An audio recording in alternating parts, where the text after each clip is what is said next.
Good morning guys! Ngayong araw, kasama ko ang aking makulit at magdidilig kami ng halaman. Ang tubig nga palang ginamit ko sa pandidilig ay pinagbanlawan na ito ng labahan kaya malabo ito. Alam niyo na, sa hirap ng tubig sa ngayong panahon at talagang tagtuyo, kailangan mo ng mapakinabangan yung tubig. Kaya naisipan ko, ipandilig ito sa halaman bago kaysa itapon na lang ito. Sayang naman, nagkanda mamatay na yung mga halaman ko, wala talagang tubig. Ayan, umagang umaga pa lang, talagang ramdam na ang init. Kaya talagang basang-basa ang aking katawan sa pawis. Kung mapapansin nyo po, at talagang napakaaliwalas ng ating alapaap. At mukhang walang kaplano-plano talagang umulan.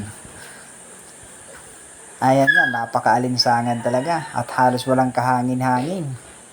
Talagang patay talaga ang halaman kapag ito ay hindi nadiligan. So hanggang dito na lamang po.